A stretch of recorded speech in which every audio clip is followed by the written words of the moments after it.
Greatest ever done it. You can learn from it. Dope game ran it. Rap game run it.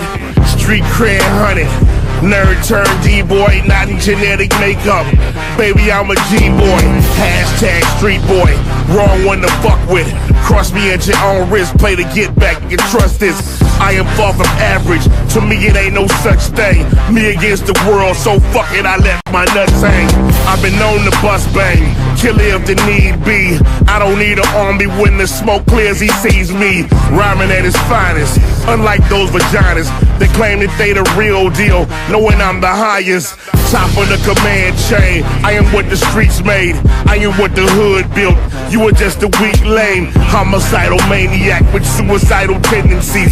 You're more like a punk band. I'm more like a pedigree of nigga you ain't seen yet. So y'all cannot describe me. I'm a freak of nature. Don't shit here surprise me. Money over everything except the nigga's manhood. I am not a prostitute. You don't understand hood. Fuck a nigga getting his unless he about to give me mine. Otherwise he prime beat. Shocking when I up the 9 and hit it with it 7 times.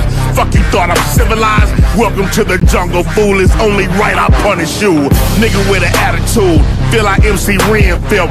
Quiet on the set, you funky bitch, you get your friends slipped. I give your game a black eye. Blame it on the black guy. I be on some nigga shit, I'm niggerish, so that's why. Guess what my religion is? This is what the business is. Exposure for you garbage ass rappers. You can witness this. Came to bang your game up. Pussies think they came up. Oh, you got a drop head? So now you think you famous? I hear it's dangerous if we don't know your name, cuz we don't even give a fuck. Rappers get it fucked up. Security say you nah, this they side job. They don't want no conflict, they don't want no problems, nah.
Salute, and welcome. Welcome back over here to the Black Ocean. And now swimming in the deep end with your host, the one and only Great Black Shark. Yes, family, I know you see the demonic image on the screen. Oh, yes, because tonight I'm going to show you, it's going to be a bit of a history lesson on some of the worst so-called scientific social experiments ever done in American history. And once it's over, you're going to see how it helped shape the modern day psychological thought process of the system of white supremacy in many different ways. Okay. Oh, yeah. You better hold on to your hats for this one, because a lot of you may not have heard of what we're going to cover here tonight. Some of you may have. All right. But before we get into that, I want to do a bit of housekeeping here and show our good brother, Professor Black Truth, some support, because I don't know if all of you know it, but if you're subscribed to me, I hope you're subscribed to that good brother. But I want to show you something. This is from Professor Black Truth's community wall, okay? So now, in case you don't know it, around about this time of year, they start messing with all new black media channels, okay? I mean, they come at us left and right with all type of fraudulent BS. So as you see on the screen, again, this is from Professor Black Truth's community tab. I'm going to read this to you. It says, "Hi, Professor Black Truth. We have reviewed your appeal for the following." Now, this is on his latest moment of truth. Now, for those of you that saw that, you know that there was none of the stuff they're about to claim was in this video, okay? But they reviewed the content with fraud, because that is automated a lot of times. And then sometimes there are actual white supremacists at PukeTube. Oh, yeah, I'm going to say it. It is what it is. That target new black media channels for telling the truth. And then they hit you with all types of fraudulent accusations. So what they did, they didn't strike his video, but they put a fraudulent age restriction on it. Now, I'm going to show you why they did it. This is the ridiculous part. For those of you that haven't seen this, watch this. Well, let me put this other screenshot up here. Let's make it big. Excuse me. Here it is. Listen to this. "Hi, Professor Black Truth. Okay. We have reviewed your appeal for the following video, breaking the addiction to self-medication." Okay. And see, this is another one that they hit him with, because that was the other one. They claimed on the latest moment of truth one that it had a nudity violation of age. Now, we both know Professor Black Truth don't show any of that type of stuff on his channel. The man barely uses any type of profanity, if at all, okay? So they coming up with a bunch of BS reasons to hit our brother with a bunch of fraudulent claims, age restrictions. It's coming, trust me. We all expect it by this time of year, because, see, one of the things that we try to teach you all over here is pattern recognition. So PukeTube and white supremacists, I expect them to mess with this stream tonight, okay? We already know what you're on. Family, let me tell you how full of shit these people here are at PukeTube, as I like to call them. Do you not know? And shout out to the good brother Mad Black TV. He was covering this. There's a video on here, and I'm not telling you to go see it, because I definitely don't want to see it, but I believe it because I've heard people talking about it. There's a video on here of a member of the LGBTQ community waxing his bare naked behind with some Nair cream, and they left that up. Now, get this, you can't make this up. They left that up. No strike on it, no anything. I think the only thing they did, I think they might have put an age restriction on that, but no problems whatsoever with that. But you merely tell the truth about something and try to educate your people with history. Oh, that's a problem. Oh, they hit you with a strike, this to that. I'm like, really? Okay, so see, this is the levels that these white supremacists will sink to over here. So I just wanted to take the time to make you all aware that they're after our brother again. They're going to be after all of us, okay? They coming. It's that time of year. We know it. We expect it. We've got contingencies prepared. So I just wanted to take a little bit of time to, ask you all to lend your support to the good brother. Sound off, let them know that they're full of BS. It's not the first time PukeTube's been caught doing that, and it's not the last, okay? So tonight, this is what we're going to do. I'm going to give you all time and a disclaimer to let you know that what we're about to review here is going to be very disturbing, okay? Family, let me tell you something.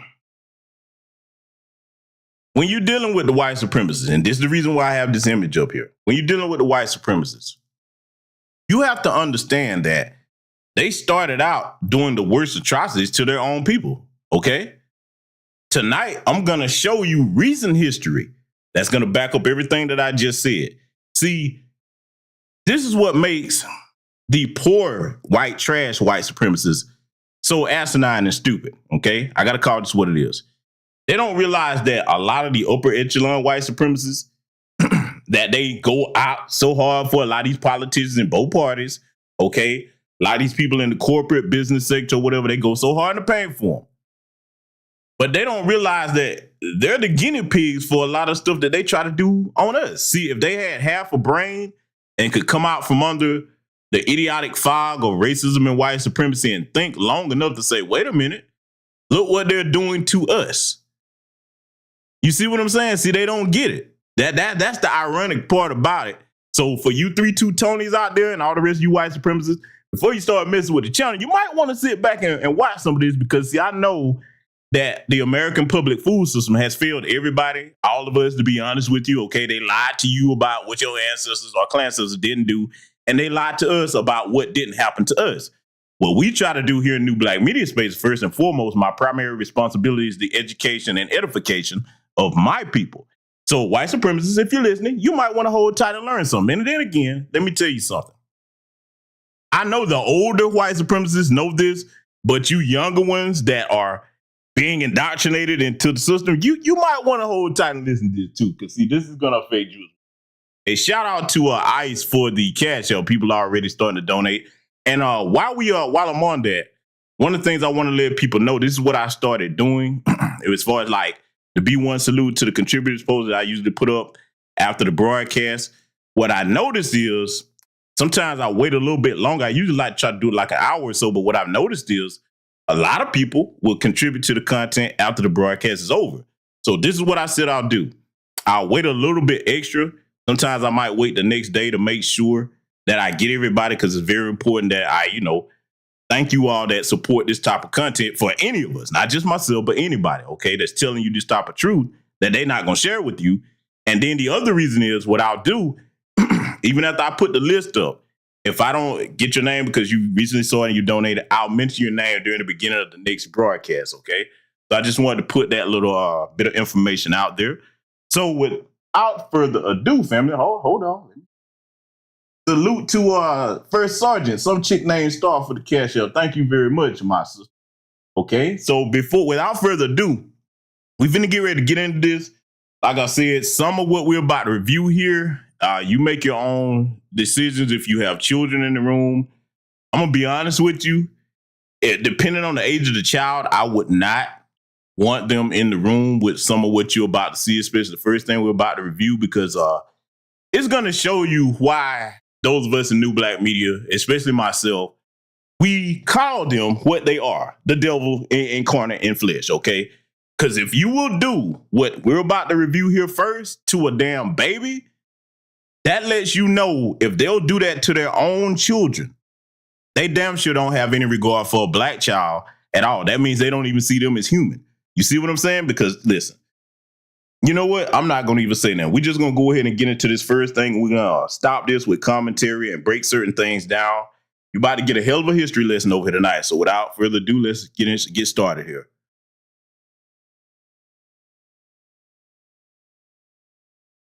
Phobias are a fascinating part of the psyche. Some are completely understandable and possibly even evolutionary. And my apologies, family. I was so eager to get started, I forgot to greet you all, okay? So, you know what? Let me scroll up. I'm sorry. I usually go ahead and do that, but I was trying to get out that information. Let me scroll up and greet my esteemed guests in here. I see Patricia Jenkins. Welcome, good sister. To Stay Woke. The good sister Opal Ivy in the building. Patricia Slade, I see you. GB King Harris. Jesse Paris, a.k.a. Shane Krumer. Only Pamela's Way in the building. I see Michael Williams. I see Goddess Navi in here. Heat St. Cloud. Tina Ferguson. Let's see. Go down. Sidonian Snow. I see. Let me see. I hope I don't butcher this name. Shikari, Carlin, 2 stars. I hope I'm not mispronouncing your name. Forgive me, sister. I see Devin Haley in the building. Welcome. Michael Williams. Let's see. Some chick named Star, my first sergeant, Kid Gravity Beyond. Okay, let's see. Salute and welcome to all of you. My apologies, ladies and gentlemen. It's been a busy day. So that's it. We're going to get back into this presentation tonight. As being scared of dangerous things and creatures is pretty beneficial for survival. But a question has eluded psychologists. How are phobias present in some people but not others? And can you condition a fear in a human test subject?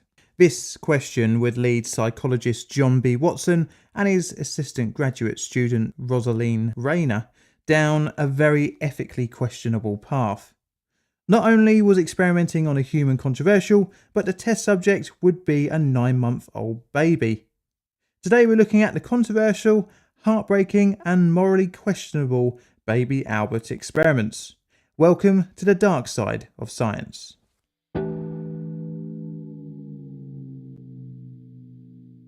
Nothing about the statement experimenting on a 9-month-old baby sounds good, and the idea to deliberately scare an infant is very off-putting. The experiment is even more controversial than the monkey mother studies, as the long-term effects could be scarring for an otherwise healthy human child. As such, I'm going to rate the experiment here 8 on my ethical scale, as the subject had no say in becoming part of the study, and the alleged sourcing of the child was not, shall we say, the most praiseworthy way. But before we get to baby Albert, we need a little background to the person behind the experiment, John B. Watson. Now, before we get into who this piece of shit John Brodus Watson was, and fair use, by the way, let me put something in the context. And yes, good sister, God is Navy, I understand the question you say, how could you experiment on innocent babies? Well, sister, the way that you're able to do that is you cannot possess anything reminiscent of a human soul, and you cannot claim to be close to the Most High if you're capable of doing so. But see, family, what I educate you with over here, I try to bring the past forward to show you how it correlates to present day. So now, they're going to show you what they did to this little baby. And again, I'm going to take the time to give an extra disclaimer. Got small children in the room. Do not, I could understand if you come back to this. This is not something you want to listen to with small children in the room. It's going to be very disgusting and disturbing.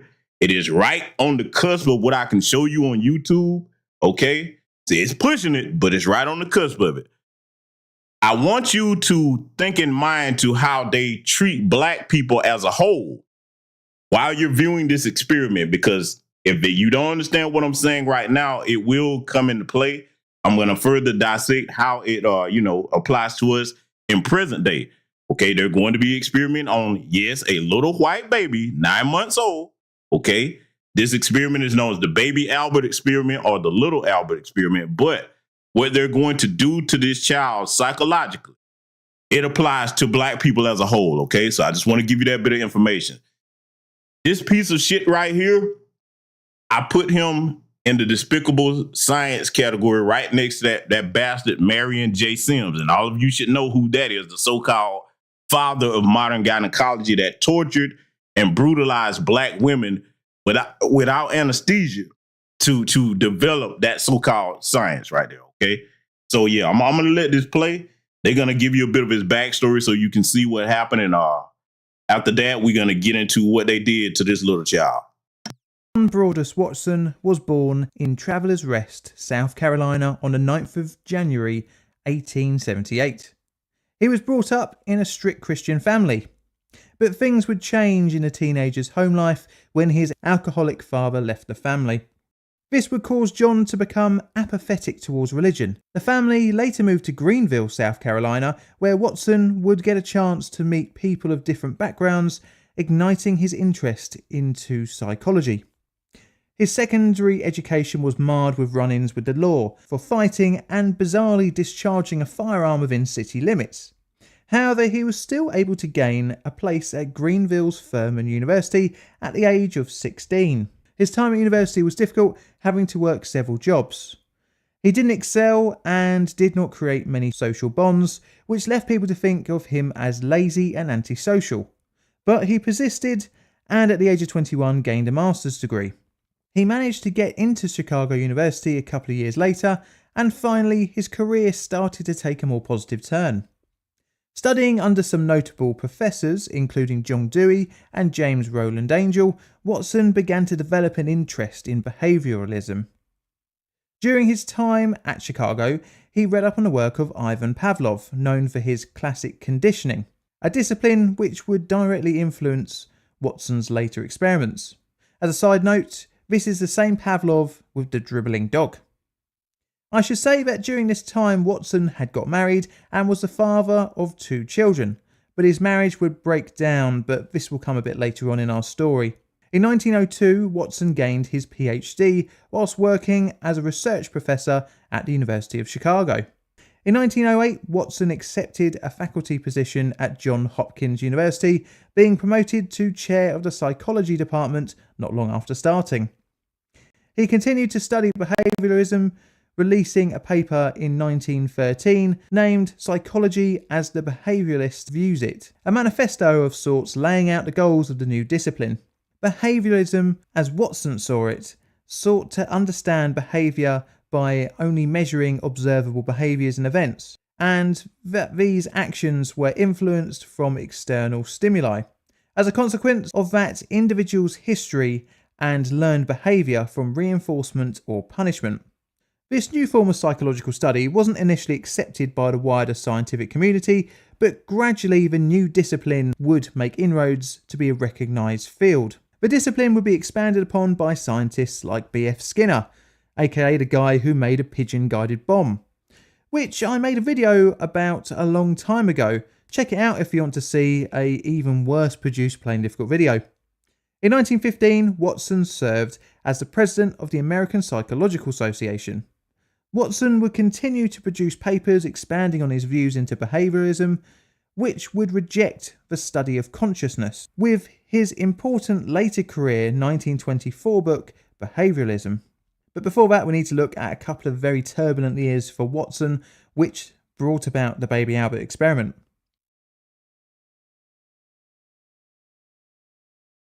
In 1919, Watson released a paper called A Schematic Outline of the Emotions. During this study, he observed a number of infants which revealed 3 fundamental emotions: fear, rage and love, each caused by a set of conditions. Watson used various animals to observe the reaction from the test subjects. In most cases, especially when introduced to dogs and cats, the infants showed a neutral or an inquisitive reaction. But when introduced to a pigeon flapping its wings, most subjects showed surprise or even fear of the motion and sound. To induce fear, some of the test subjects were placed in a dark room or in a room on their own. Needless to say, the children became distressed. Now, these tests are pretty mild and generally yielded predictable results. But what if you can get an infant to fear something that had initially yielded a neutral response? For example, one of the cuddly animals from his 1919 study. This would be done by introducing a neutral stimulus, like a rabbit, with a scary stimulus, for example, from a loud banging sound. They tried to answer the following questions: that if a fear stimulus could be transferred to other animals or other inanimate objects. Once a fear had been conditioned in the test subject, they also went to find out for how long. Now I'm gonna pause it right here, because see, just like I said earlier in the broadcast, I'm gonna show you how what they did to this little child correlates to the entirety of Black society when it comes to conditioning us with fear. Okay, because see, if you think that the things that they experimented on that I'm gonna show you here tonight don't still have relevancy in present day, you're highly mistaken. In fact, it's gonna explain a lot of the behavior that we see from them today. And see, I'm not trying to alarm anybody, but you see, they were willing to do this to an infant of their own back then. I want you to keep in mind what they do in these hospitals today. You always hear the so-called Democrats talking about Black women and infant mortality in these hospitals.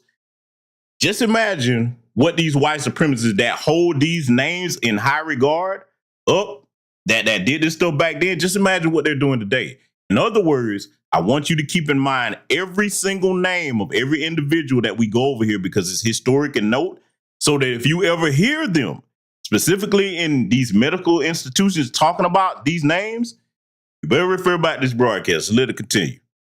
Right, this is where the study, in my opinion, crosses the line, as the sourcing of the test subject and finding a parent willing to allow their child to be given a phobia would be understandably difficult.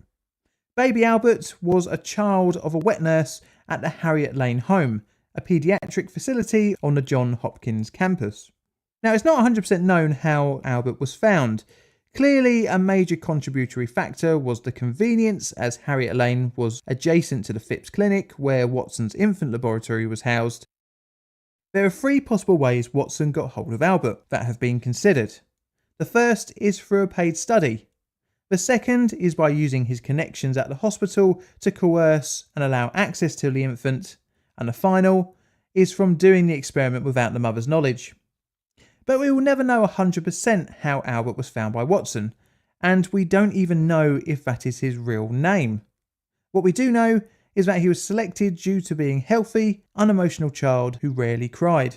The experiment wasn't just conducted by Watson alone, but also one of his graduate students, Rosaline Rayner. I should say that his relationship with her had caused issues with his breaking down marriage by late 1919. At the start of 1920, and at 8 months and 26 days of age, baby Albert was entered into the study. Albert was observed reacting to a number of live animals, for example a rat, a dog, a rabbit and a monkey, and various inanimate objects including human masks, cotton and a burning newspaper. During the initial phase, Albert showed no elevated signs of distress or major reaction to the stimuli.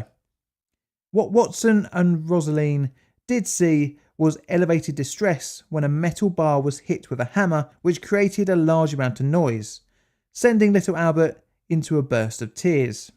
2 months would go by after Albert's baseline observations before the experimental conditioning would begin.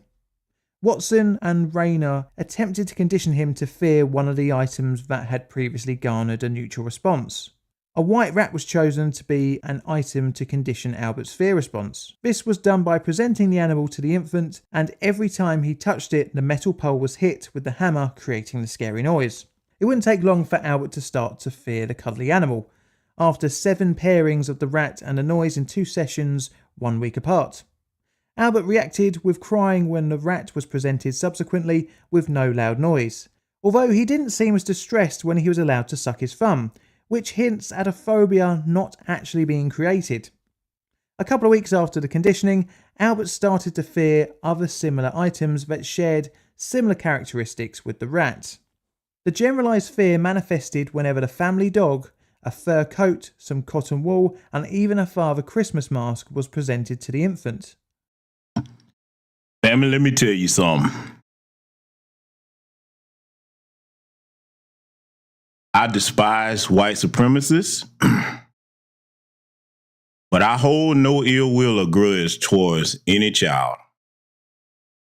Now, for some of you that are in the medical field and some of you are in here listening, you understand why this is such a demonic experiment, because in the early stages of a child's development, when you are getting acclimated to the world, this type of induced trauma conditioning will affect you for the rest of your life. Do you understand me?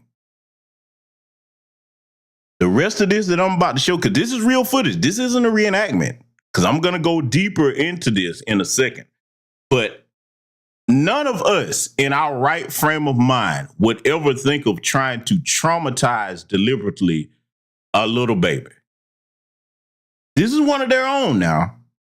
See, one of the reasons they're pulling our history out of these schools, and see, a lot of people don't think about this. If you study our history deep enough and long enough, which is why the blessing of us having the works of our grandmaster teachers like Dr. John Henry Clark, Dr. Francis Cress Wilson, so many others I could name, you started going back into our history long enough, you start to see what they did to each other first. That's one reason why they don't really want the truth uncovered today. You understand? So I just want to take time to mention that this is, I'm going to be honest with you, this is kind of hard for me to watch, but I know a lot of you don't know about this. So we're going to let this carry on and continue. A couple of weeks after that, Albert's fear of the rat had died down, including the response to the other similar items. This prompted Watson to recondition the infant by presenting the rat again with the loud noise. Each reconditioning would only take a few rounds of the scary noises, but what of the questions set out by the pair before the experiment? How long does the condition last? 31 days after no exposure to the test items, Albert was shown a rat, a coat and Santa mask. He again showed a fear response. Not long after the final experiment, Albert's mother withdrew her child from the study and left the hospital for good, leaving little trace of what happened to the test subject. This had two downsides. The first was that Albert was unable to be reconditioned to not fear the rat and the linked fear-producing things, and the other issue was that the study was incomplete. Right, well, taking into account that the experiment happened over 100 years ago, we do have to look at it in the context of the time when experimental psychology was in its infanthood, and the study was even one of the first to be filmed at a great cost to the university. By today's standards, the experiment was morally, ethically, and even scientifically on shaky ground. The first two reasons are Nah, that shit wasn't on no shaky ground. It was evil. And let me correct what the narrator is saying here. The human mind is a very fragile thing. Different people have different breaking points psychologically, depending on, their upbringings, experiences, or what have you. But once you start to willfully condition the human mind to be traumatized, man does not possess the medical skill to undo that trauma. Do you understand me? See, there's so much more I want to say. I wish I could show you here. Just know that today, they're doing a lot of this in other countries. They're doing it right here in America still in many different ways. But if you wonder why certain nations have such a hostile response to the United States, I'm going to tell you this. There's a lot of hidden history. There's certain books that you can read about certain things they've done, which let you know why they think the way they think towards the United States with certain things that they've done and gotten away with. This whole image that they try to present like they're, the moral authority of the rest of the world, we all know that's laughable over here. It's Foundation of Black American Freedmen. But this is going to be the tip of the iceberg to show you why they have no moral high ground to stand on whatsoever. Obvious as well, experimenting on children is just wrong, at least in my eyes. But the scientific failures are very important to consider. The study did not have a control subject, involving only one infant, which makes the data hard to properly interpret, as one result does not make a conclusion.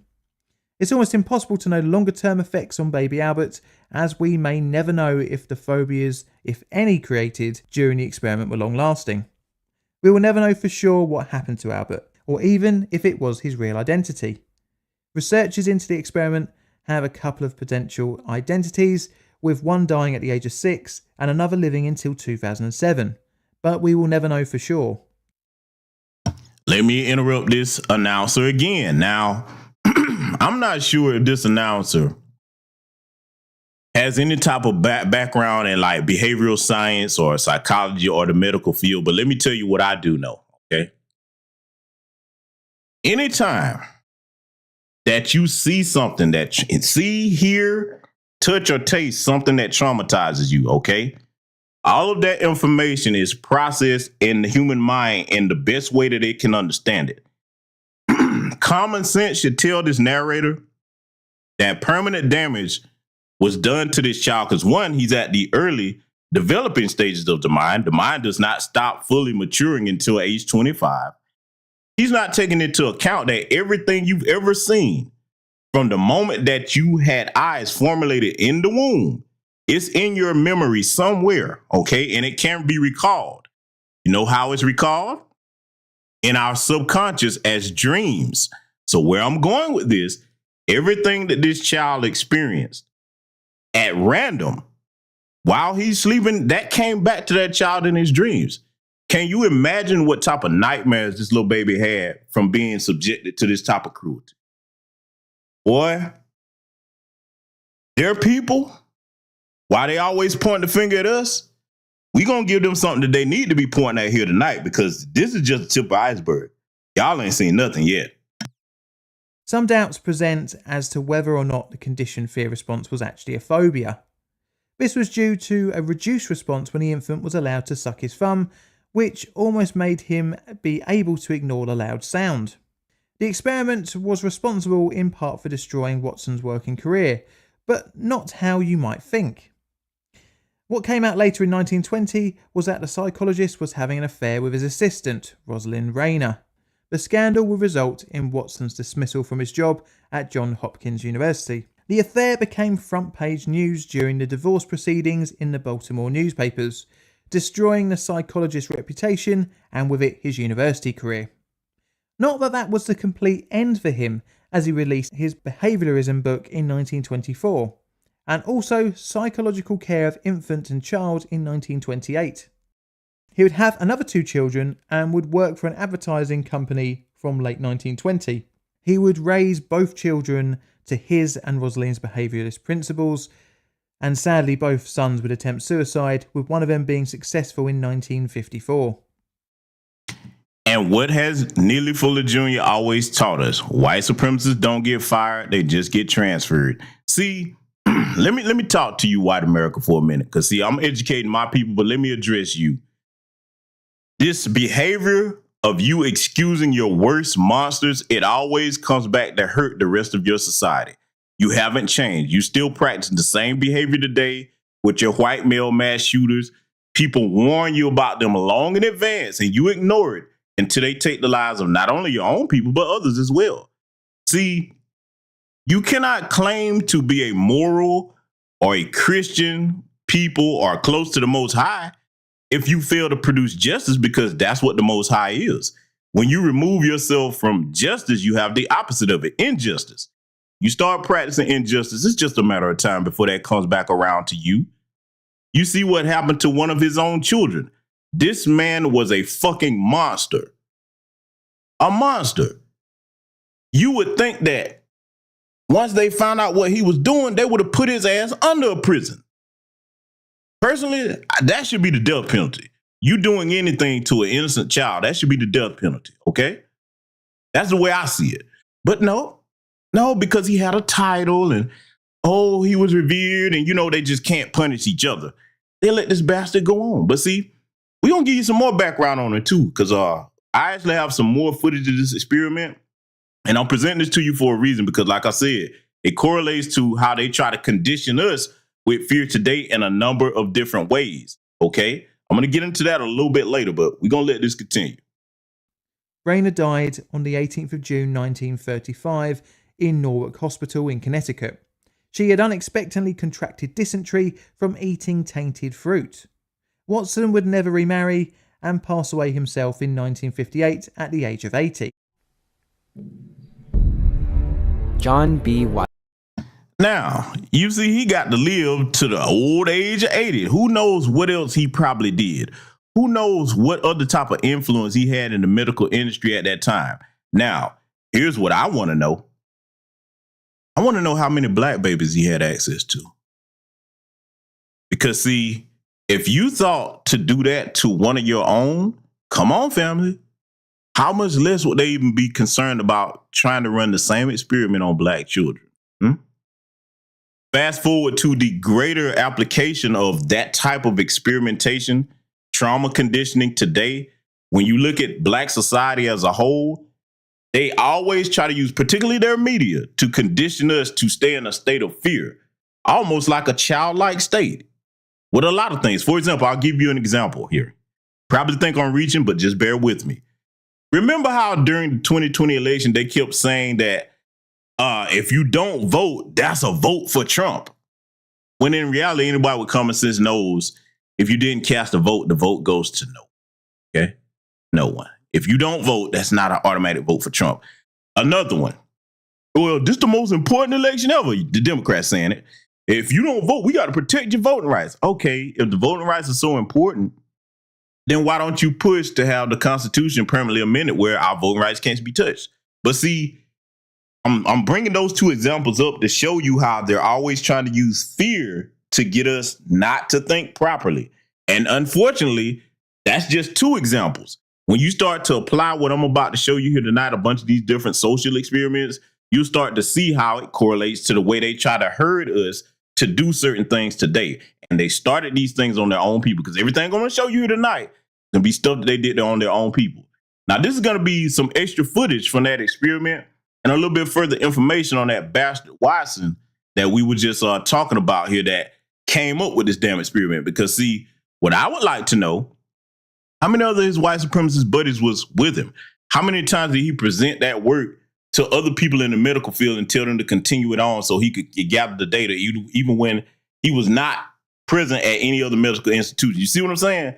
See, they don't start something and then just leave it alone.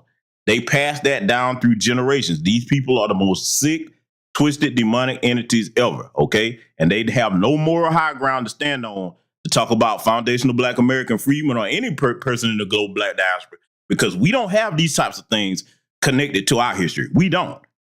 We don't even think to do that, okay? We don't. They're definitely not to any children.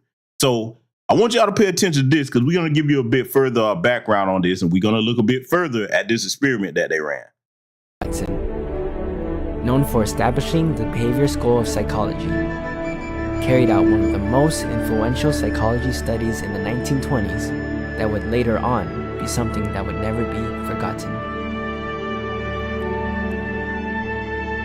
Classical conditioning, first experimented by Ivan Pavlov, was used on a dog when an unconditional stimulus was used to produce an unconditional response, and a conditioned stimulus was used to produce a conditioned response. This was later on extended by Watson in his demonstration of the Little Albert experiment.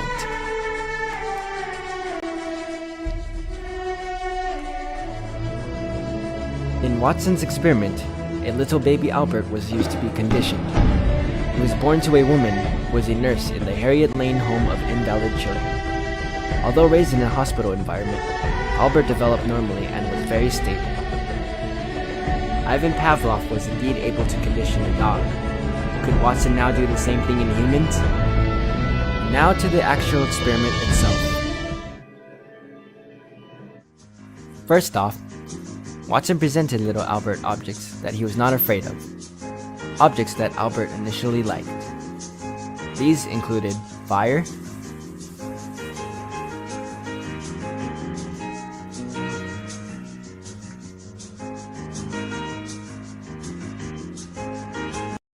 This is the actual footage of this. This is a bit closer so you can see it. This is actual footage from what that bastard did.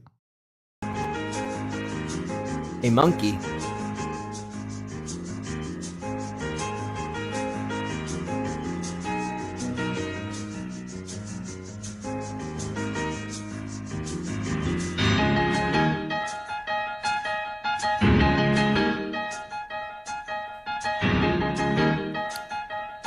a dog,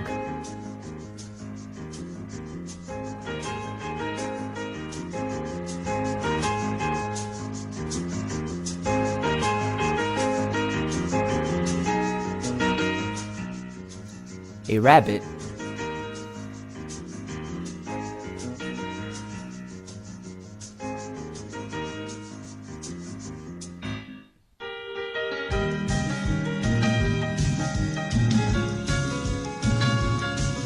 and finally, a white rat. Albert in particular liked the white rat. From all these clips, notice Albert's positive reactions. And now comes the conditioning. To start off the conditioning, when Albert reached to touch the rat, a loud bar was struck whenever Albert reached for the rat. Here, Albert first off fell forward and was startled, but he did not cry yet. But he reached for it for a second time and heard it, and then he started to cry. Watson had indeed conditioned a fear response in little Albert. Albert was then shown a rabbit. He immediately cried and got as far away as possible from it. Then a dog was also brought in. Albert did not cry right away. He was acting cautious, and it was only when the dog came right up to his head that he began to cry and tried to get away from it. After this, a seal fur coat was brought in. Albert turned away from it and was agitated.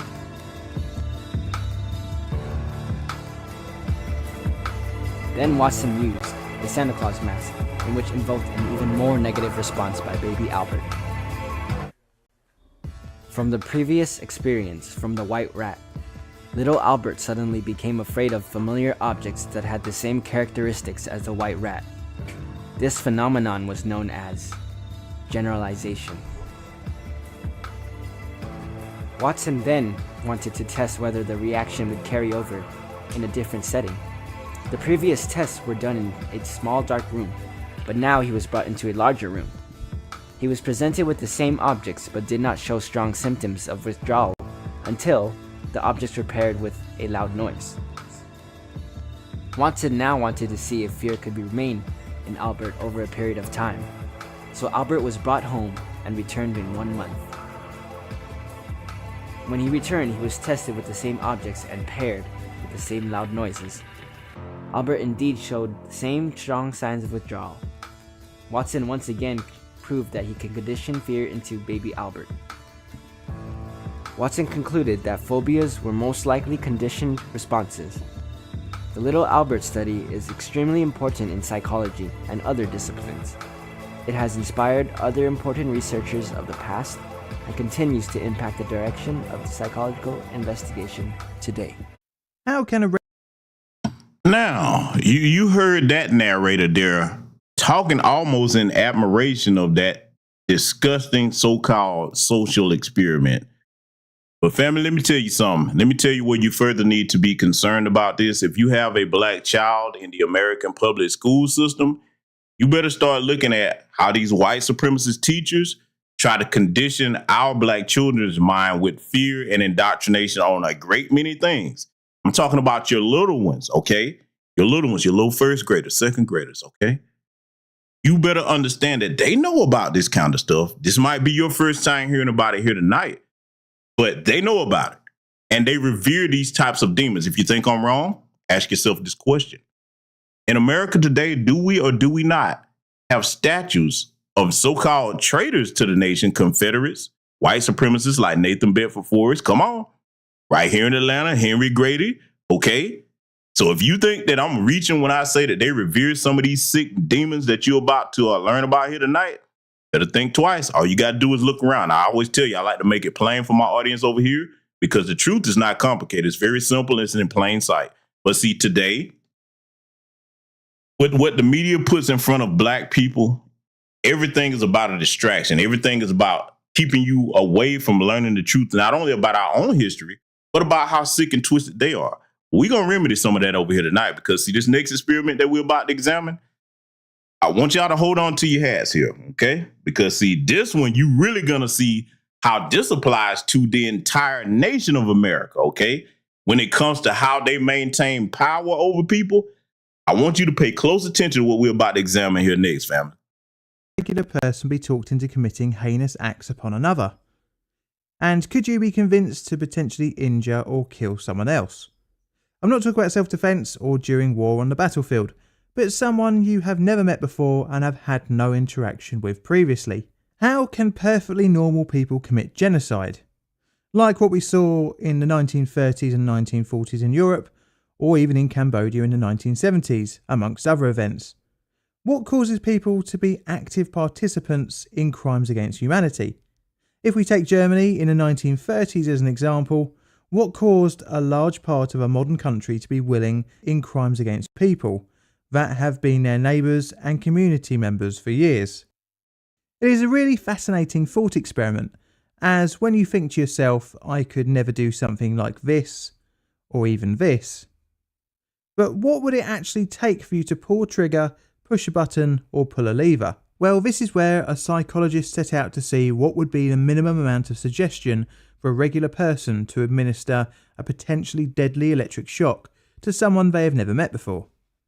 The simple but effective study would be known by the inventor's name, the Milgram experiment. The actual experiment would not result in any physical pain, but extreme stress and inflicted insight to the participants. And this would create controversy with the study. As such, I'm going to rate it here 5 on my ethics scale. This is mainly due to it being a fascinating dive into our hardwired ability to obey an authority figure, even to the point of murder. Now, I let that play up into that point for a reason because, see, family, when we reviewed the rest of this experiment right here, think about how, whether it was American chattel slavery, Jim Crow, or any of the things that we see happening to our people here today, how there are some white people that know it's wrong and will speak up to about it up until a certain point. This is going to show you how today the so-called white American power structure, both political parties, maintain a hierarchy of psychological fear over the rest of the population. In other words, think about this. Just because something was legal or is legal doesn't mean it's morally right, okay? This is going to show you the power that these people have over the average person here in this country, okay? I'm going to let this play and y'all going to see exactly why I'm saying that. Welcome to the dark side of science.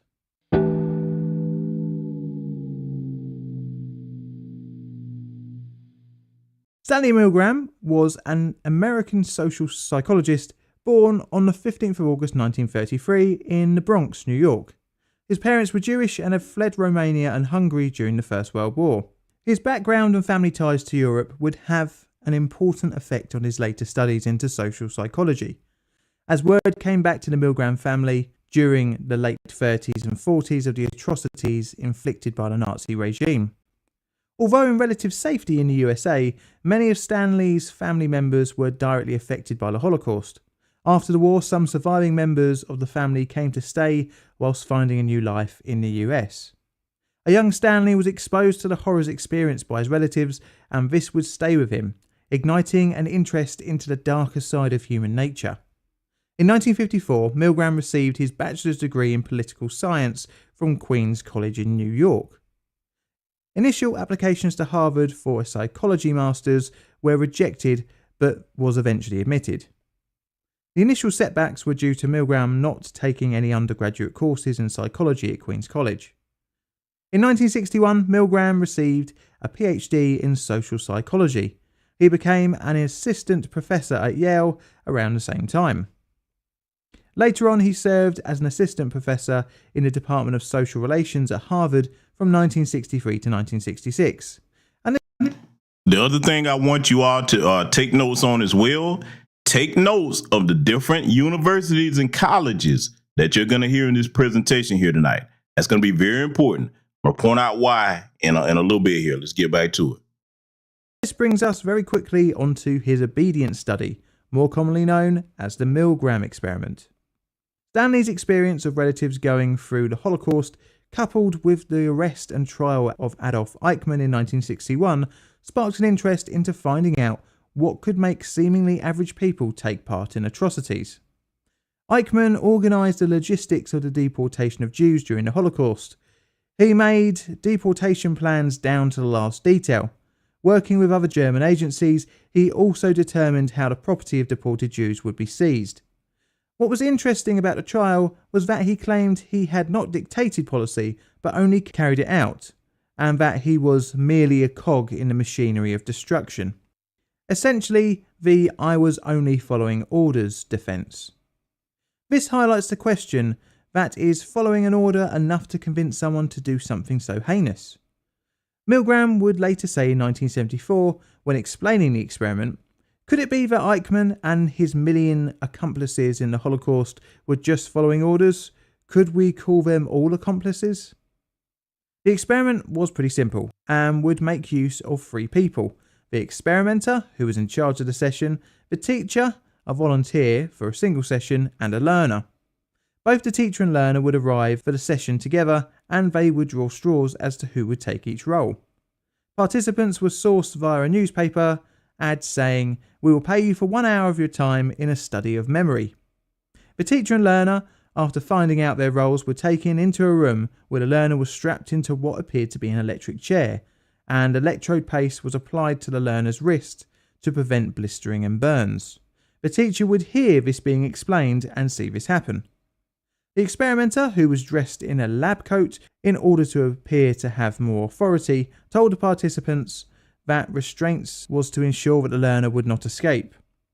The teacher was allowed to experience a sample electric shock similar to what the learner would feel. Before beginning the experiment, the volunteers were informed that they would be paid regardless of the outcome, thus removing any financial incentive to any results. The teacher was led into another room where they could not see the learner but could hear them, and the experiment would begin. The teacher was then given a list of word pairs that he was to teach the learner. The teacher would then read the first word of each pair and read 4 possible answers. The learner would press a button to show his answer. If incorrect, the teacher was meant to administer a shock to the learner. If correct, the teacher would read the next pair of words.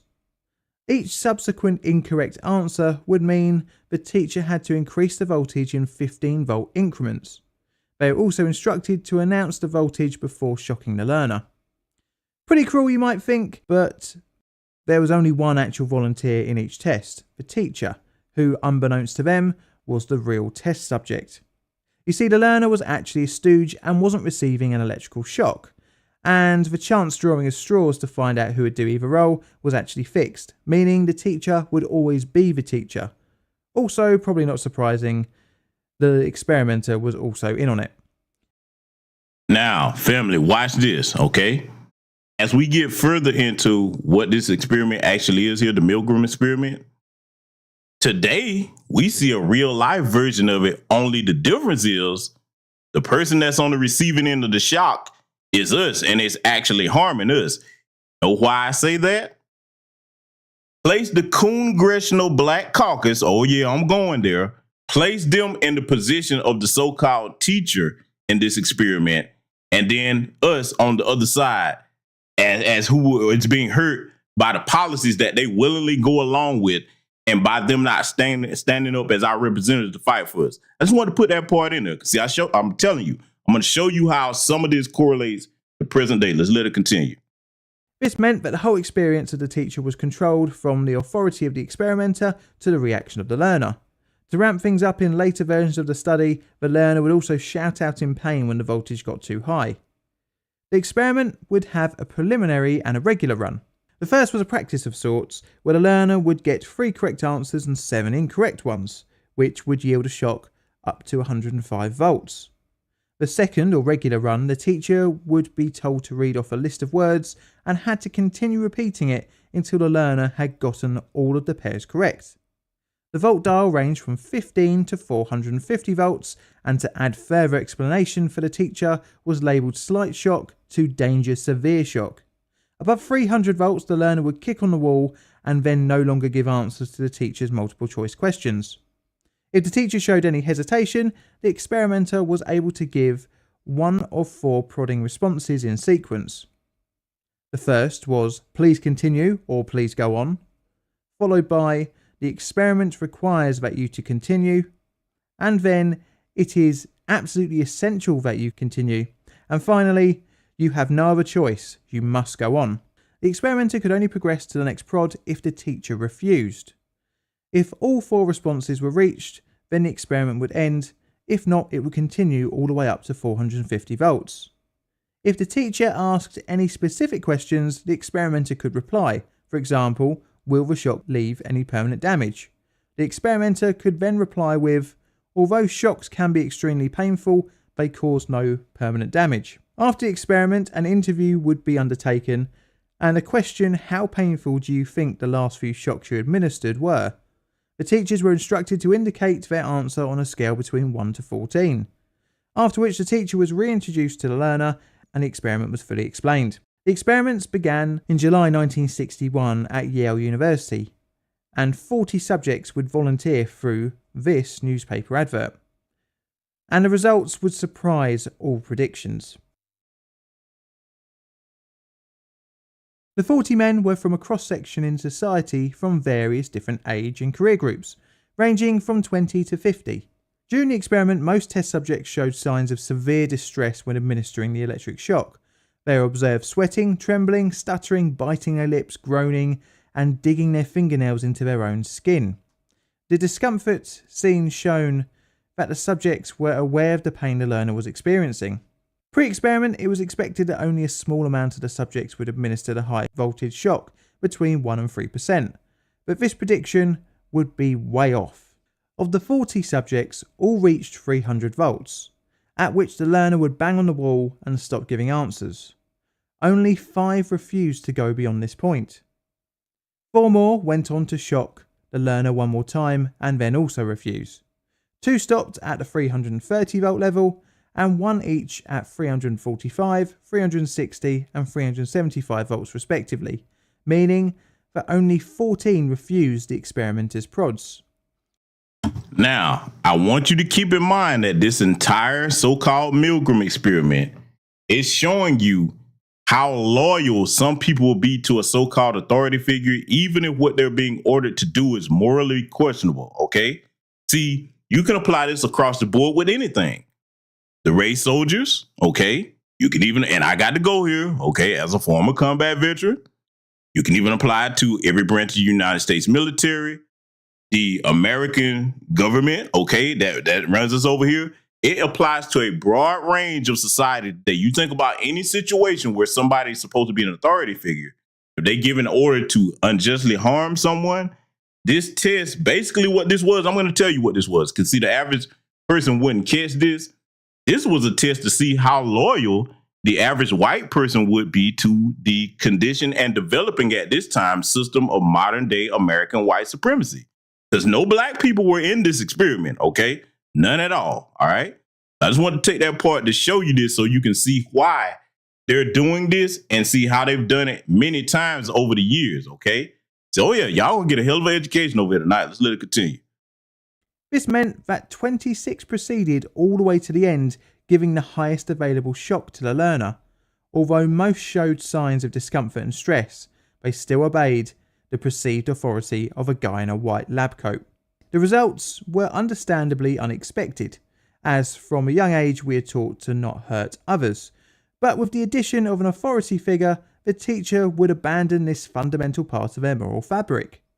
Scarily, there was no punishment for disobeying the experimenter, nor was there any reward for completing the experiment, as payment was assured from the start. Even more strange was the results were similar when a control study was undertaken with 43 unpaid students. In Milgram's paper into the study, he highlighted several particular conditions of the experiment that might have contributed to the high level of about 65% of compliance to the highest voltage level. The fact that the study was being undertaken at and sponsored by Yale possibly reassured subjects that the experiment was above board and reputable. Remember what I told you about? Keep up with these different university names that you're hearing. See, family, over here in New Black Media, when you hear us mention these different white think tanks that they have, what do you think they sit up talking about? See, as somebody said earlier, and as I said earlier in the broadcast, they start with the most unconscionable of things on the lowest of their people first. Then they perfect it and move it on to us, okay?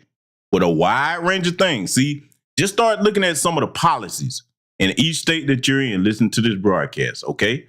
Start looking at how they operate. See, a lot of this is going to make sense about what we see here today, okay? I just want you to keep those things in mind also as we continue to examine this here tonight. The perceived randomness of the selection of learner and teacher also could have factored in, as a teacher may have thought that he could have been in the other chair, hence he was exposed to the same risks. The subject may have also have thought that as he had volunteered, that he was obligated to help the experimenter, and to the same extent that the learner had also submitted to the authority of the experiment. The subjects were also reassured that although painful, the shocks were not deadly, and that compliance was built through to shock level 20 when the learner would no longer reply. To refuse would cause a conflict situation where the wants of the learner and the experimenter were at odds with one another, and to side with the experimenter was the path of least resistance, so to speak. The short duration that the experiment ran for meant that the teacher had less time to think about the actions, resulting in little time for reflection. Milgram would repeat the experiment in several variations to see if any of the conditions changed would yield different results. Even when Milgram conducted the experiment in an unregistered office far away from Yale, the results were fairly similar. Now to the ethical question, was the experiment cruel? Well, in my opinion, no, but it can leave long-term distress to the teacher, especially if they administered the full shock. For many, the experience left self-reflection on how they had submitted to the authority of the experimenter. Ethical criticism came from the allowed discomfort of the test subjects, where even though they had provided their consent, the experiment should have been paused when the distress was observed. However, in his 1974 book, Obedience to Authority, An Experimental View, pushed back on his detractors, saying that the ethical criticism provoked by his experiments was because his findings were disturbing and revealed unwelcome truths about human nature. It is really open to debate as whether the experiment was ethical or not. But regardless... Now I want to pause this because I have to make a distinction between us and the white supremacists in America, okay? The part where they're always, and white supremacists do this all the time. They come up with this type of stuff. See, you're going to learn how they think here. We're going back to before it got to this modern era of white supremacy. You're going to see it in the fledgling stages here with everything that we're going to review here tonight. But see, they always try to come up with some scenario where there's desperation or there's hardship, and they always try to say, well, this will bring out the worst in humanity. No, it brings out the worst in you. Because, see, white supremacists, your history is filled with when you started out over there in Europe in them caves, and you were starving, you couldn't farm, didn't have farmland to do anything.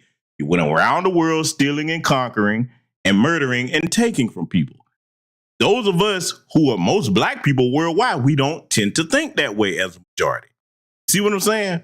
See, you're going to learn a lot about the underpinnings of their psychological mindset today here, okay? So I just want to take the time to point that part out. We're going to let it continue. It was a fascinating dive into human nature. The study would later be compared with another controversial experiment run by one of Milgram's friends, Philip George Zimbardo, at Stanford. But that will be a subject for another video.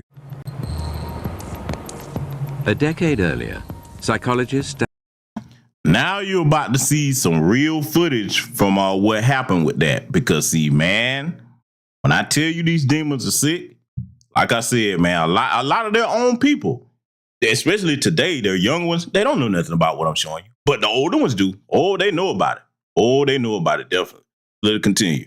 Stanley Milgram had also looked at how we respond to authority. In order to understand how people were induced to obey unjust regimes and participate in atrocities such as the Holocaust, he set up an experiment. Volunteers were told they were taking part in scientific research to improve memory. Would you open those and tell me which of you is which, please? Teacher. Learn. Separated by a screen, the teacher would ask the learner questions in a word game and administer an electric shock when the answer was incorrect. He was told to increase the voltage with each wrong answer. Cloud. Horse. Rock. House. Answer. Wrong. 150 volts. Answer. Horse. Oh. Experiment. That's all. Get me out of here.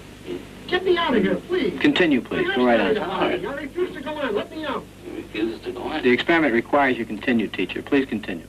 Participants didn't know that the learner was really an actor and the so-called shocks harmless. You're gonna get a shock. 180 volts. Oh. I can't stand the pain. Let me out of here. Can't stand it. I'm not gonna kill that man, eh?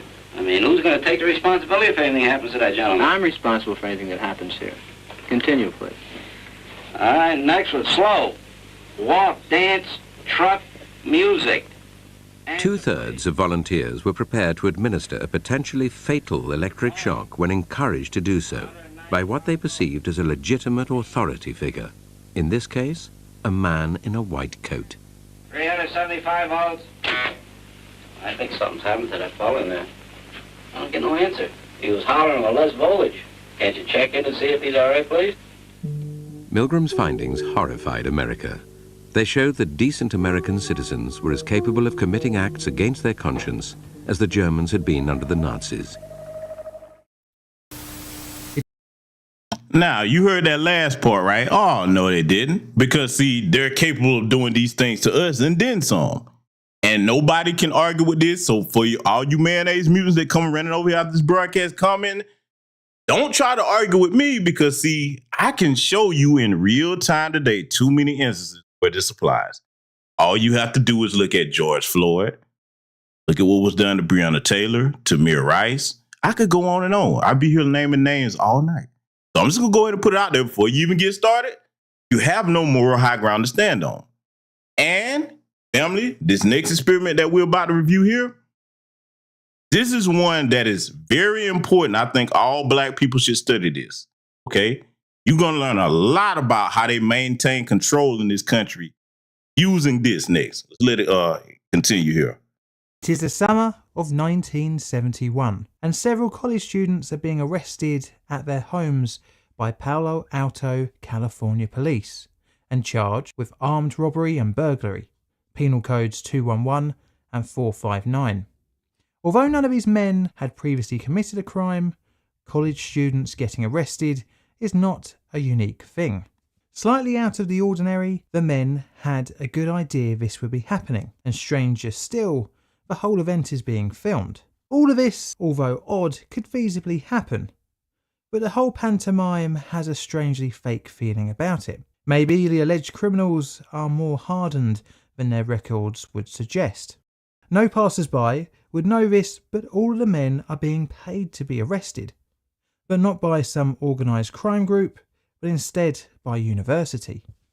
What is actually happening is the beginning of one of the most controversial and well-known psychological studies. The experiment's orchestrator would have to end the study short, as the participants would take things beyond what he expected. Today we're looking at the Stanford prison experiment, and I'm going to give my rating for this one at the end of the video.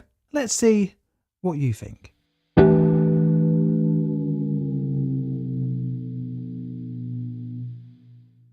Philip George Zimbardo was born on the 23rd of March 1933 in New York State, United States. In his early years he suffered discrimination due to his Italian ancestry and was quite often carelessly mistaken for a multitude of other ethnic backgrounds. The young Zimbardo, like many other people covered in this series, used this all too common human behaviour as a spark for his interest in psychology. In the early 1950s, he attended Brooklyn College, graduating with a BA, boasting 3 majors in psychology, sociology, and anthropology. The next year, he went on to earn an MA, and by 1959 had also earned a PhD, both from Yale in psychology.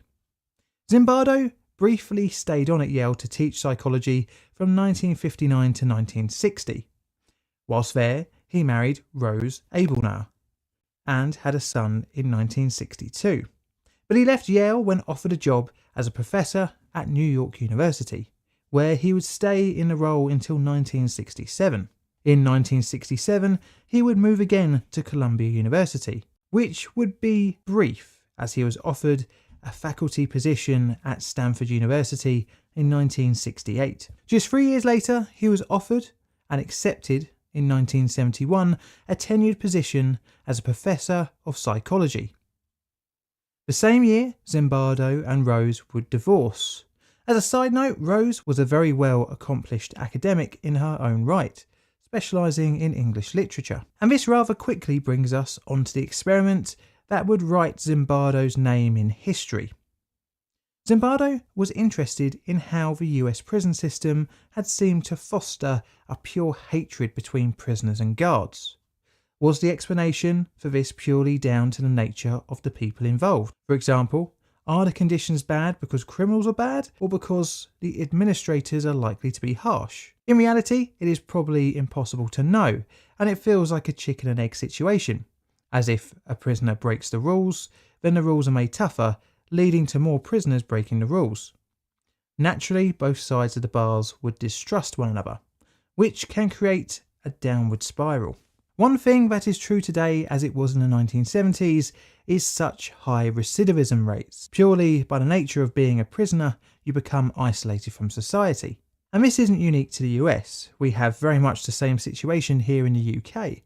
But what if you can eliminate the deep-rooted hatred between those in cells and those with the keys? And this is where Zimbardo comes in, as can you get rid of this hatred by using a randomly selected group of people who are neither guards or prisoners, and by splitting these random people up into the different roles.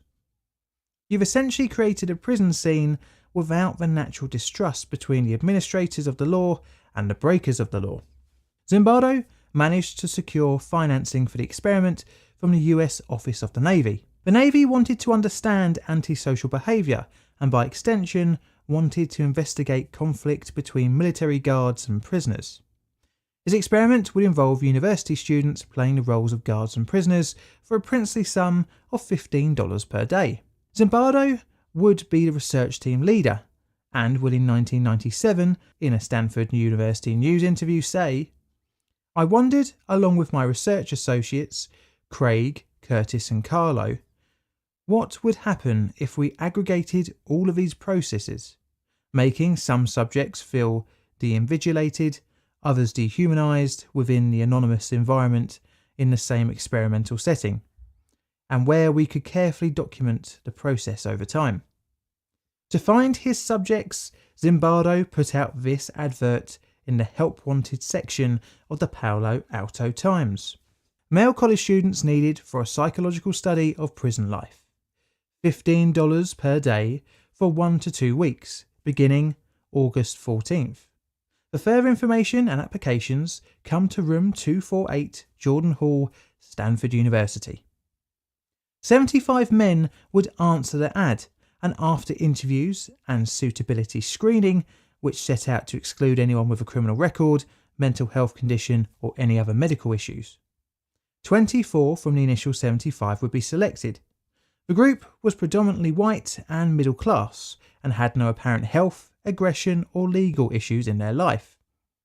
In order to try and keep the results scientific, each participant was randomly given one of 2 roles, prisoner or guard. In total 9 were in each group, with 3 substitutes. The group labelled as prisoners were told that they would not experience physical abuse, but would lose their civil liberties for between 1 and 2 weeks.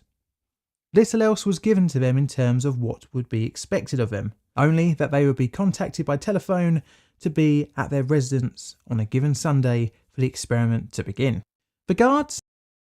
Now, I'm going to give you something how this procedure right here, this so-called social experiment, applies to present day. I'm going to be very careful with my language and wording of this, okay? Think back to the beginning of the pandemic, okay? Fast forward, we saw the controversy with the certain medical procedure, we'll call it that, okay? Versus those that didn't get the medical procedure, okay? I want you to pay attention to this and then tell me if that doesn't fit. Let it continue. Had a little more guidance before the experiment, as they would be issued uniforms and equipment on the day before the commencement of the study. The equipment given to them consisted of a generic law enforcement inspired uniform, mirrored glasses to prevent the prisoners from making eye contact, as well as wooden batons. On the orientation day, the guards were introduced to Zimbardo, who would be acting as the superintendent, and an undergraduate research assistant who would play the role of the warden. They were told that their assigned task was to maintain a reasonable degree of order, to allow the prison to function properly, but weren't told how they could achieve this. They were told to be prepared for any unexpected incident, such as escape attempts, and they would have to write a daily shift report on guard and prisoner activities, as well as critical incident reports on any out of the ordinary event.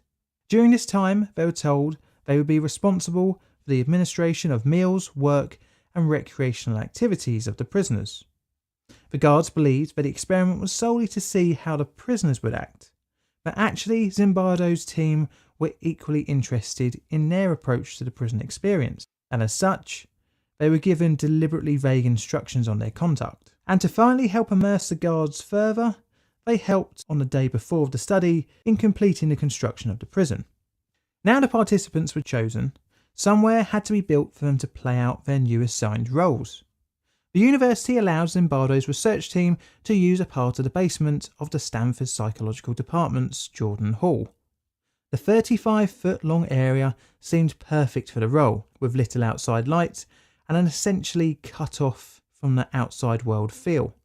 There were 3 cells, which were originally office rooms, that could accommodate 3 participants in each, and measured at a whopping 6 by 9 feet, and was pretty cramped. Each man had a cot with a pillow, blanket and mattress, and that was it. No daylight, no clock, all of which were designed to make the prisoners lose track of time. The subjects would be locked up here for nearly 24 hours a day. Each cell also had an intercom wire set up so that experimenters could listen into conversations and also make public announcements. There was a closet that would be used as solitary confinement and measured in at a coffin-like 2 by 2 by 7 feet. The prison area, which was previously a corridor with offices off of it, had 2 fabricated walls, one for the entrance and another for a small observation area. The space between these walls and the prison cells was called the yard. To use the toilet, prisoners were escorted blindfolded as to further disorientate them. The guards' accommodation was completely the opposite to the prisoners, with areas to change clothes after their shifts, plenty of space to move around on downtime, and plenty of opportunities for rest and relaxation.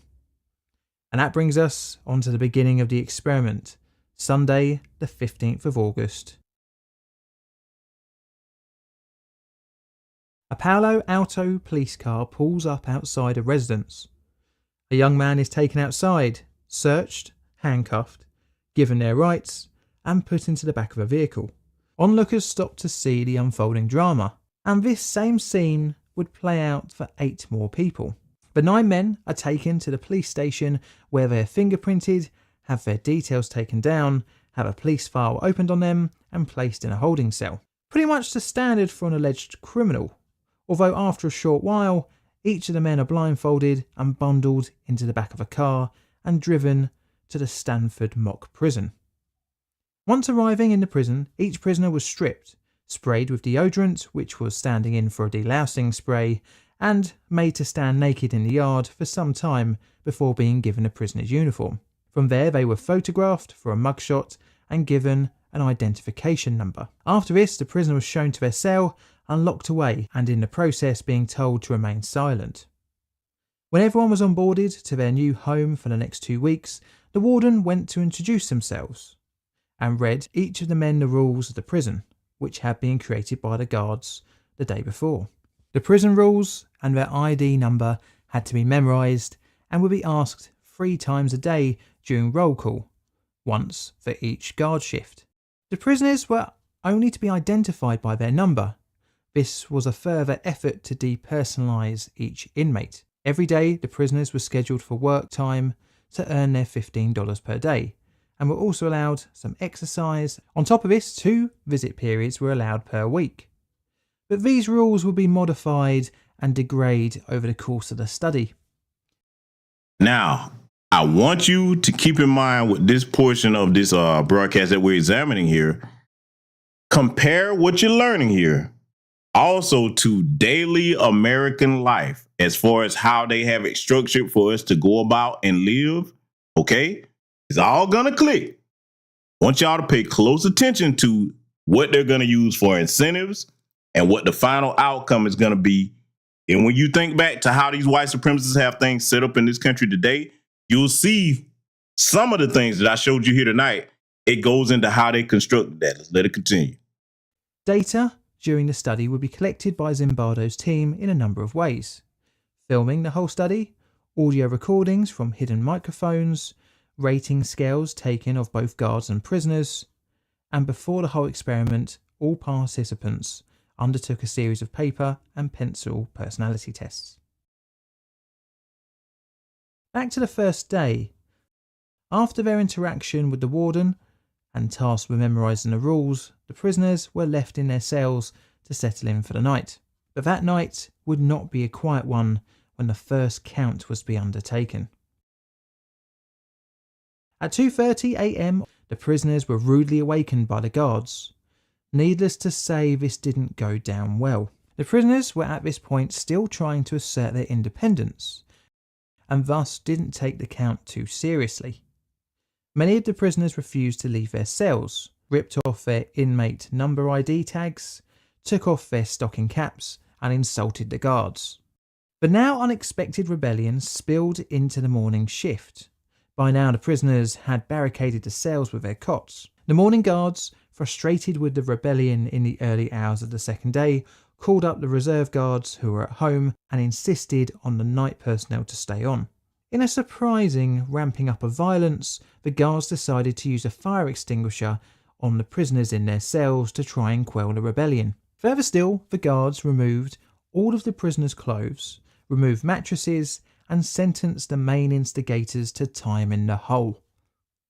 The rebellion was quashed, but clearly the guards had a problem. All 9 couldn't be there all the time, so how to effectively manage the inmates' behaviour?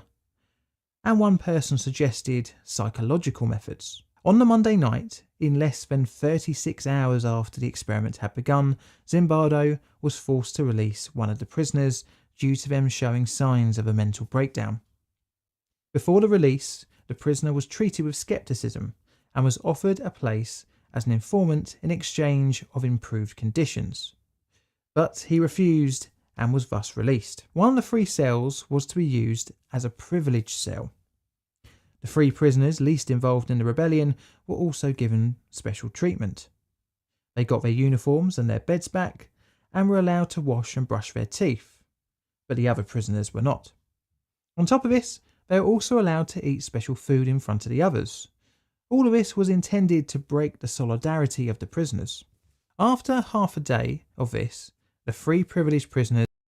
Now, think back to what our elder, Neely Fuller Jr. has told us about our situation in the American system of white supremacy. We're in a state of greater confinement. Those of us that are outside free, okay? A state of greater confinement. Think back to that part that you just heard about. They would sometimes give the other inmates in this experiment special food to eat in front of others. What does that remind you of? From the plantation days. A butter biscuit. Fast forward to today, in present day, that butter biscuit has turned into different job positions. Yeah, we talking about you, Boule Roland Martin, okay?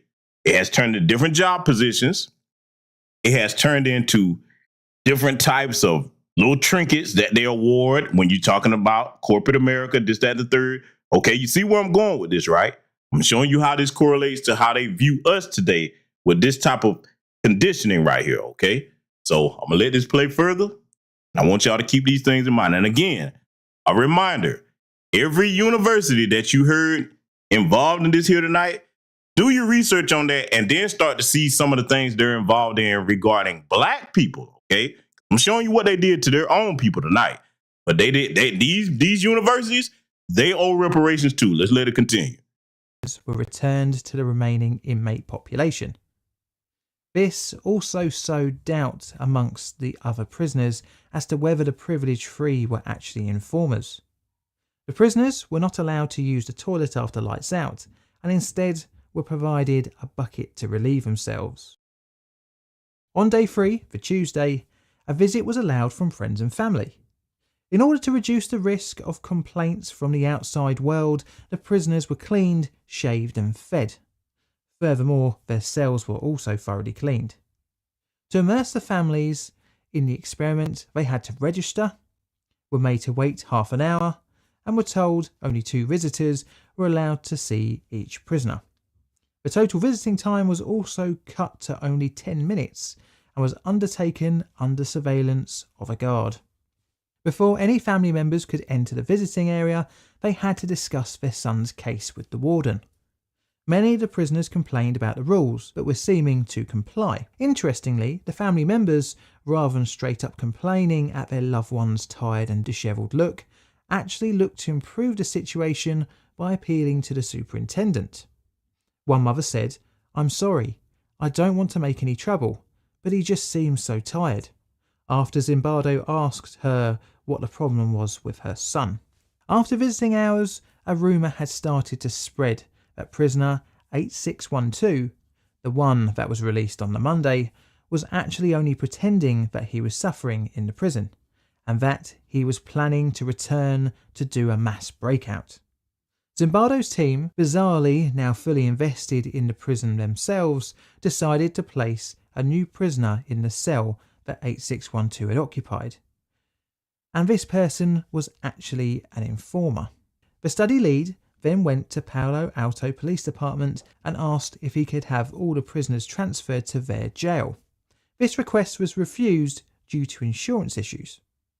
Even more strangely, Zimbardo then decided to dismantle the jail immediately after the visitation, call in reinforcement guards, take all of the prisoners, place a bag over their heads, and escort them in an elevator to a 5th floor storage room to be hidden away from any breakout attempt.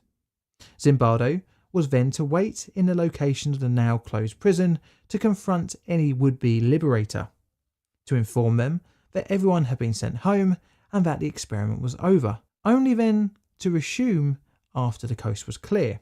The prison break never materialised, and the rumour turned out to be just that, a rumour. Once the prison was restarted, the guards continued to act sadistically to the prisoners, by again refusing access to the toilet and forcing the men to do push-ups for hours on end. Another interesting thing the guards were doing was increasing the time it would take to do a count, from just 10 minutes on the first day to several hours.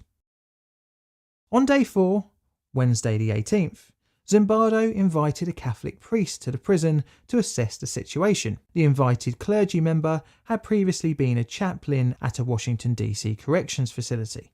He interviewed each of the prisoners individually. Interestingly, half of the prisoners he spoke to introduced themselves by giving their numbers rather than their name. The priest asked each man, "What are you doing to get out of here?" When confronted with confusion from the inmates, the priest replied, if they didn't help themselves, nobody else would. That they were college students. They were bright enough to realise that they were in prison, and that the only way to get out of prison was with a lawyer. Prisoner 819 was the only one to refuse to speak to the chaplain, instead insisting for a doctor. Eventually he was convinced to come out and talk to the priest and the superintendent so that he could be diagnosed with what his problem was and what kind of medical practitioner he needed. 819 was escorted to a side room, given food and had his leg chains removed. Upon his removal, the prison guards made the remaining inmates chant, 819 is a bad prisoner. This sent 819 into a hysterical fit of crying.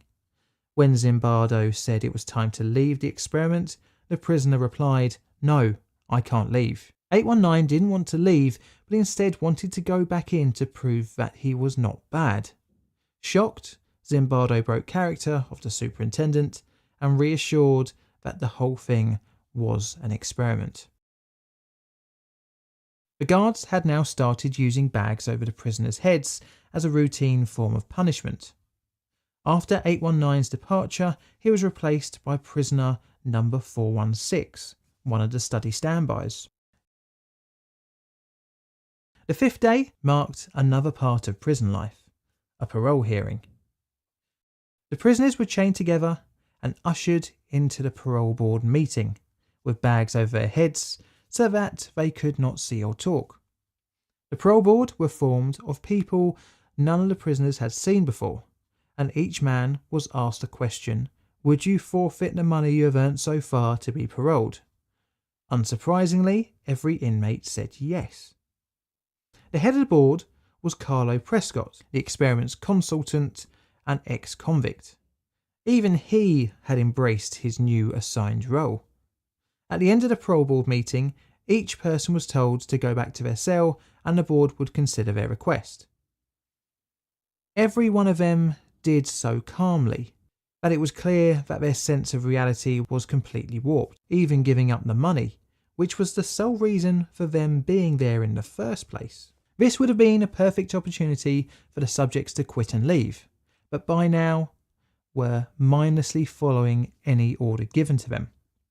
Zimbardo had now observed the guards form into 3 different types: good guys, who were sympathetic to the prisoners, tough but fair guards whose orders were always within the rules of the prison's operation, and finally the sadistic, who for any reason would punish and humiliate the inmates. By now the prisoners had become completely introverted and all bonds had broken within the cells. One final act of rebellion manifested itself in prisoner 416, whom had been a stand-in brought in the day before. He went on hunger strike. The guards tried to make him eat, but to no avail. Interestingly, his co-inmates also turned against him, seeing this last stand as an act of troublemaking. The guards, after attempting to force-feed the inmate, even roped the other prisoners into forcing him. As part of the psychological warfare, everyone in the cells was threatened with punishment unless 416 would eat. Visits from loved ones planned for the evening was taken off the table. And this was the moment the inmates completely turned on 416, screaming at him, cursing him, telling him he had to eat. Even now, if you all caught my previous broadcast, remember that 5 monkeys experiment that I showed you, okay? That too was a form of conditioning, all right? Now, I want you to listen to what they're about to say happened here to the number 416, the inmate 416. I want y'all to pay close attention to this. saying they weren't going to be inconvenienced by his stupid act of defiance.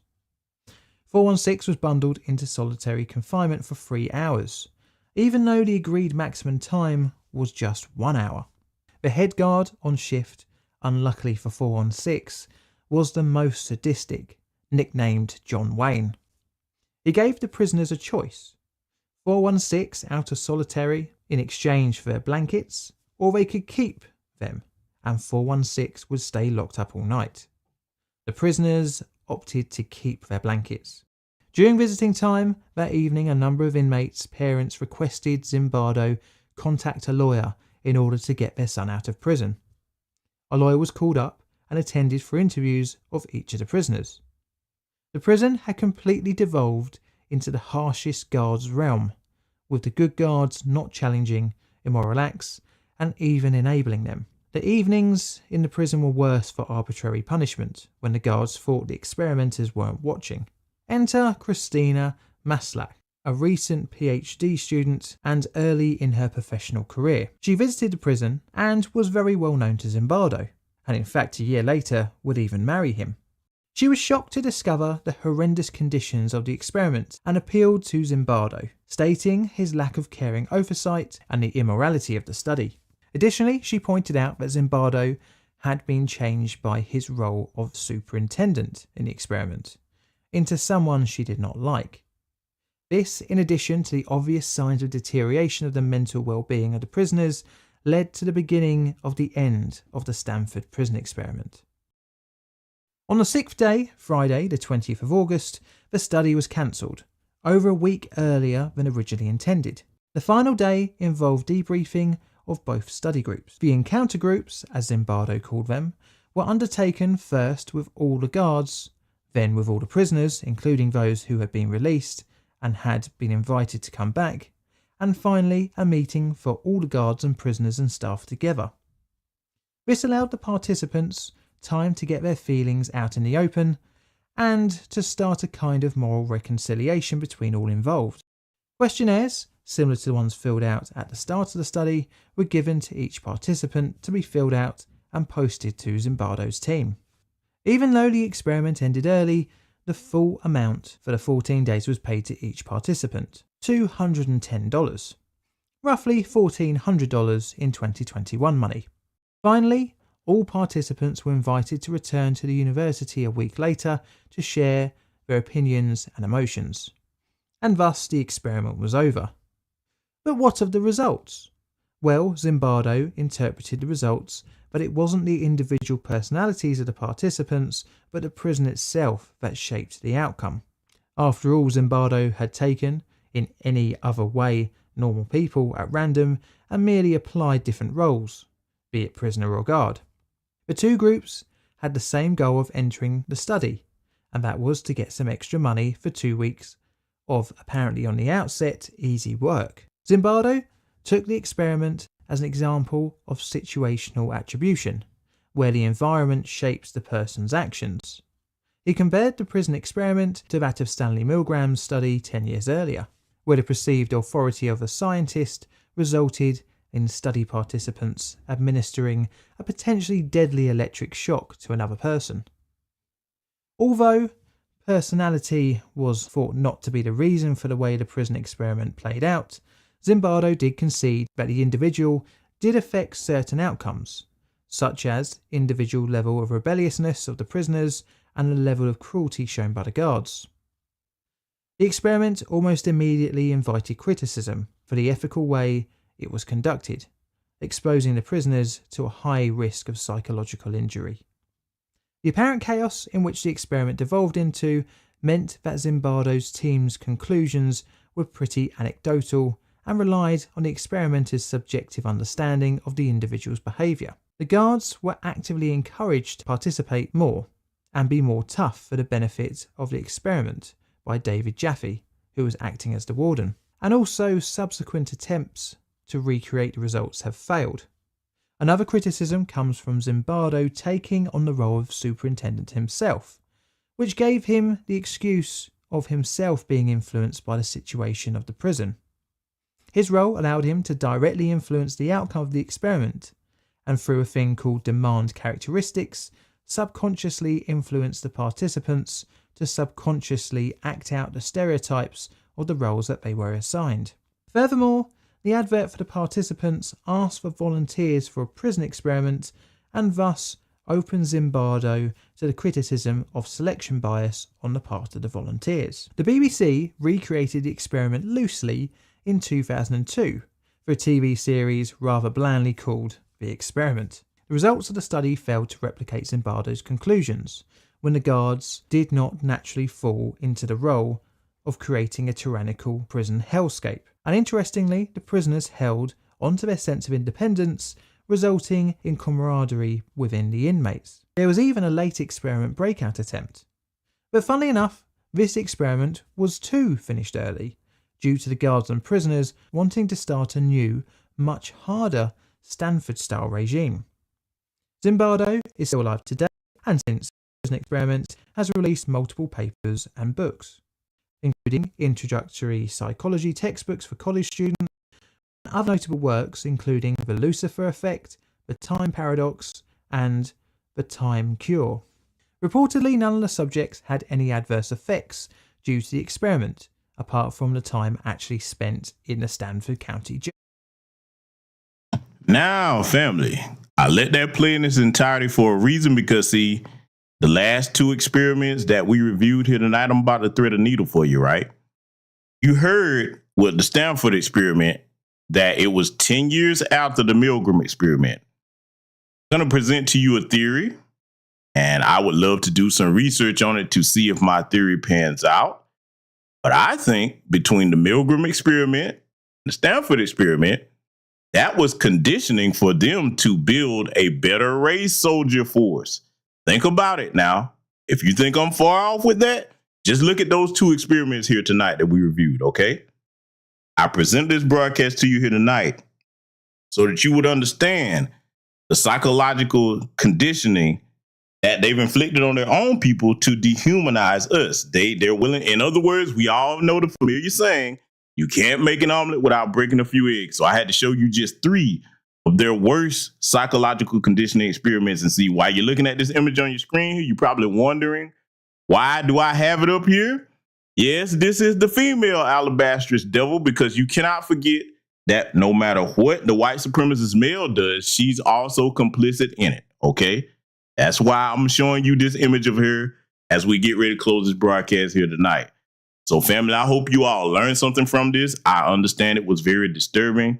Again, like I said, some of this stuff, I would not listen to it around children, but just in case you all have never heard of those 3 things, I want you to go back and do your own research on them in addition to what you heard here tonight, and be aware of how these types of conditionings affect our people here in present day, okay? So with that said, I want to thank everybody that contributed to the broadcast, everybody that joined us over here tonight. I always try to give you something that will present you food for thought so that you can understand why things are the way they are over here in this system of white supremacy over here today, and what we must do to stay on code and counter it, okay? Because, see, at this juncture in hour of our history, being on code is life or death for our people, and understanding why they operate the way they do is also life or death for our people. With that said, Black First, salute to you all, and I will see you all in future content.